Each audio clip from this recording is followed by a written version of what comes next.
मैं महाराष्ट्र के ठाणे डिस्ट्रिक्ट से हूँ। दीपा पवार मेरा नाम है। और जिस तरह से अंशु यहाँ पे बात कर रही थी कि मेरा जो ट्राइब है वो नेशनली गाड़िया लोहार करके जाना जाता है और महाराष्ट्र में घिसाड़ी करके पहचाना जाता है। लोहे को घिसने वाला समुदाय या लोहे से औजार बनाने वाला समुदाय करके मेरे ट्राइब को देखा जाता है। मैंने ये काम अपने बचपन से किया है। जब तक मैं 12th स्टैंडर्ड तक पढ़ रही थी मैंने लोहे के औजार बनाने का काम अपने पापा के साथ अपनी मम्मी के साथ किया है।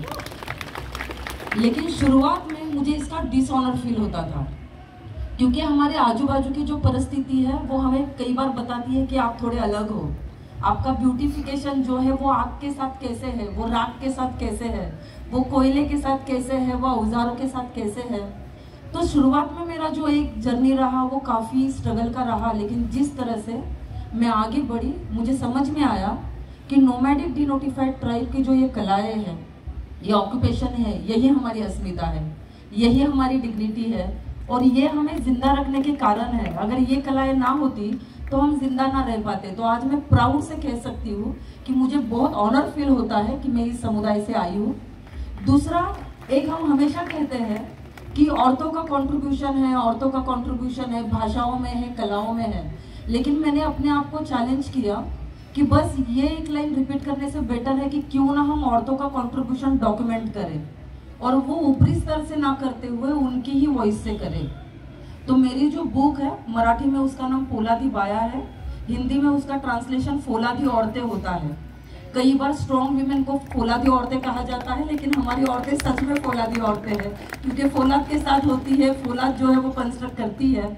और यहाँ पे मैंने कोशिश की है, ब्रीफ में मैं एक वाइंड अप करूँगी कि कलाएं कई बार सौंदर्य से सामने प्रेजेंट की जाती है लेकिन उसकी अपनी एक जर्नी काफ़ी संघर्षित भी होती है, काफ़ी कॉन्फ्लिक्ट और स्ट्रगल की भी होती है। तो मेरी कहानी की ये 8 औरतें करीबन महाराष्ट्र के 22 डिस्ट्रिक्ट में मैंने सफ़र किया। ये बुक लिखते वक्त 15 से 16 इंटरव्यू लिए और सहमति के साथ 8 इंटरव्यू पोलादी बाया इस किताब में आ रहे हैं। ये औरतें अपनी आर्ट को एक धागा बनाते हुए कई सारे मुद्दों को जो है वो प्रकाश में लाती है, उजाले में लाती है। वहाँ पे उनके संघर्ष है, उनकी ताकतें हैं, उनकी गिरावट भी है और उनका फिर से गिरकर खड़े रहना भी है।